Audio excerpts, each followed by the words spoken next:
Next up is Ray. Let's welcome Ray.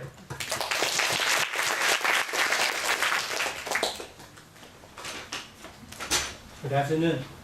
I'm Ray from Asia HR Service Center. Today, I would like to talk about what is quality to me. Quality comes from the personal design. 2 years ago, I was taking my daughters on the bus. It was in summer. I experienced the most touching moment in my life, which made me learn. No matter what role you play, what position you are, as long as you have that personal desire, there is no limit to optimize the quality of your job. It was in summer. I was with my daughter on the bus. When we were approaching to our stop, my daughter started whining. She wants to push the button for the coming stop. It's okay. It's very normal. I mean, kids love to do that. However, as you know, if someone presses the button already, the light stays red till the bus pulls over. So I was holding my daughter to reach the button. Just right before we did that, the bus driver, he cut it off. He overheard that my daughter wants to push the button, and he knows that kids will be happier if the lights are turning in red all the way and even making the beep sound because of what they did. The driver made this small and simple move, but it brought a great joy to us. More importantly, it made me learn that, again, no matter what role you play, what position you are, as long as you have that spirit, there is no limit to optimize the quality of your job. Quality comes from personal desire. Quality is the desire to outdo.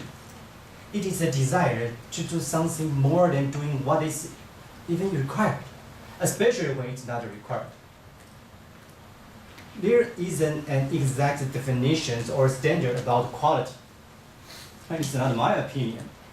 I love all the books that come up with all the articles, like QC 720, Lean, Undone, TQN, or like some factory, they have a great inspection system to do the sanity check from 100 sanity check to 300 sanity check in every batch.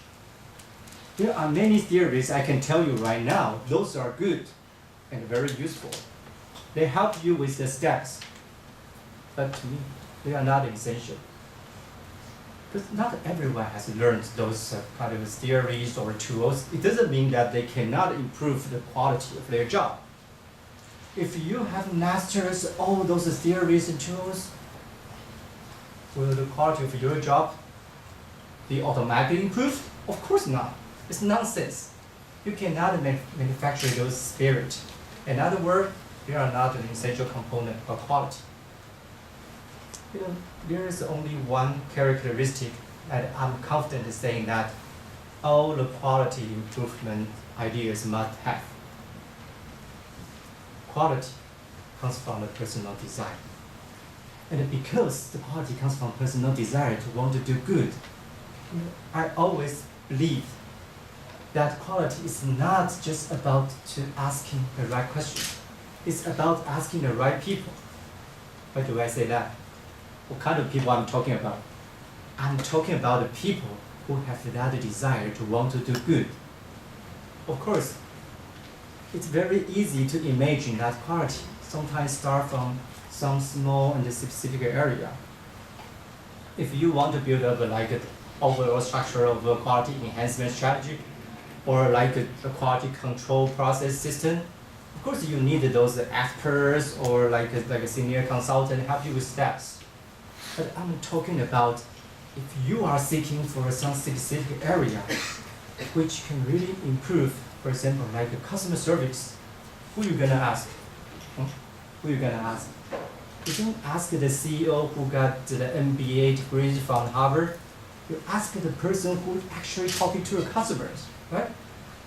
If you are seeking for some detailed action which can really impact no matters on quality of your product, quality of your production, You don't ask the senior consultant who got a PhD from NTU or Yale.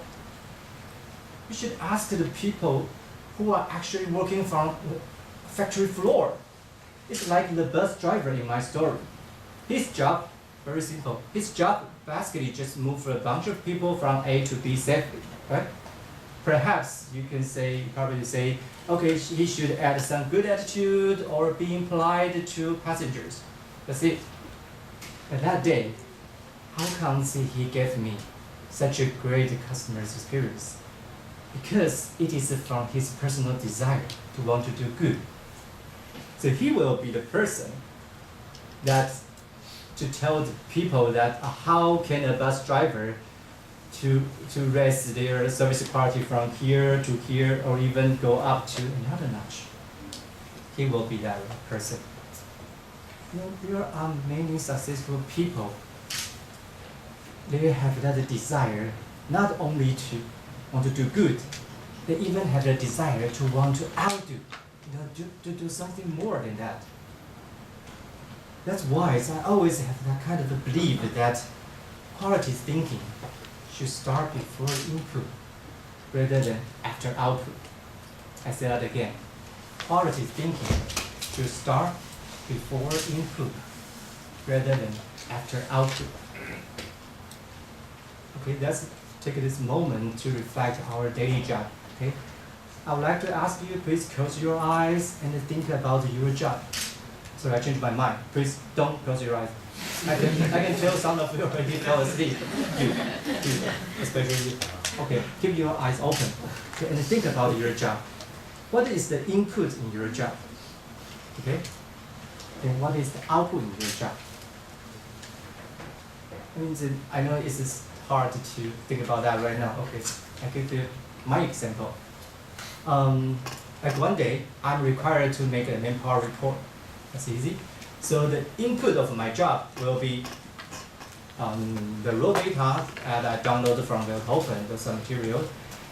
And the output of the job will be the manpower report, which is ready in place and ready to be sent out. Okay?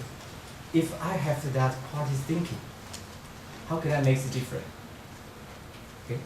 If I purely follow the request, like the person asked me, I need a manpower report for legal office, for example. So I just run out the manpower report and give to him. What's gonna cost? We might have some like a back and forth discussion. This is what he needs. Maybe the definition is different. So if I put some quality thinking before my input, even before I run those raw data, fill out those raw data, I can check up, I can clarify the definitions of this manpower report. Sometimes people they need like a payroll account. Sometimes they need a fixed headcount, flex headcount, or like a physical headcount, right? And I need to know who is asking for that. What is his position, and what is the purpose? If I got everything right at the beginning, then I can ensure the quality of my output will be no longer need like a back and forth discussions or some uncertainty, unclear, or misunderstood, right? I know it's like too much HR talking. Okay, I give you some example which you might actually experience that. Have you ever experienced to call up like customer service, no matter is it for your mobile phone issue, bank issue, or like you are very rich, you have a photography issue, you need to call ASML customer support. Anyway, if you call the customer service, and if you have the experience that your call has been transferred from one customer service to another customer service and to be put on hold for a couple minutes, and the last customer service pick up your call, you're like, oh my God, I have to talk about my question and the issue all over again.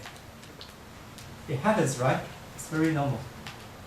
So if you are the person who provides that kind of a service, what would you say in this process? You might say, of course I transfer the call because it's not under my service scope. It's not under my functionality. Yeah, the customers also know that. But let you know that you are also sending a message that you spontaneously gave up the opportunity to do something more on quality of your service. So another good example, at one day, my friend, she got the phone issue, she called Apple. It's a real case. And she called Apple, she got like a similar experience in the first part. But something magic happened. When the last customer service picked up my friend's call, he totally understood what is going on there. And he ready for a solution for my friend. Because the previous customer service, before transferring the code, before his input, he has that quality thinking. Before that, he knows that the customer doesn't want to explain their issue and question all over again. So he explained everything to the next contact window, to make the next contact window is ready to provide the service. For me, that is the higher level of the quality awareness. If we go back to ASML, let's think about it. ASML is a good company, big company, well designed. Of course, we have like clear role and responsibility, and we have like a structural way of working and also the functionality for each department.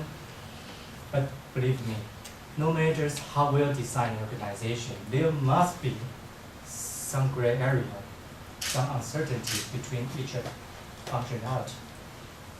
So when the quality issue comes up, if this is just within a small unit, small department, it's always easy to solve out. You do have that experience, right? So the critical quality issues always happen between two departments, two functionality. Even within one department, still have the several job scope, right? Between each of the person. So how do we stand up? How do we overcome this kind of a situation? I would say we just come back to my topic today. Quality comes from the personal desire to want to do good. Quality is desire to outdo, doing something more than what is required. If everyone stop being calculating, we think about what we can do more to make the quality better, I believe that kind of spirit can apply on any kind of job, any kind of position, and more importantly, that is exactly the spirit that ASML is looking for. Thank you.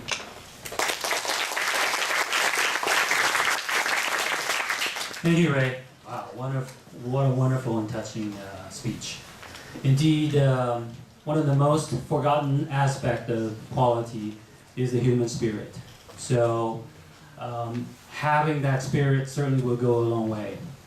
Now, I always take McDonald's for example. McDonald's can guarantee that they always make their fries and burger taste the same because they have process, they have standard operating procedures, and they make sure everybody who works there follow that process. However, but in a high-tech manufacturing company like ours, oftentimes our processes are very complex. So if you're not careful, things can still go wrong. So having that human spirit will ensure that we guarantee quality along the way. Nothing falls through the crack. Now, Ray, so what you're saying is the next time I call you and I want to discuss my salary problem, before you transfer me to Pauline, you will repeat all my requests, my demand properly, word for word, to Pauline. So, thank you very much.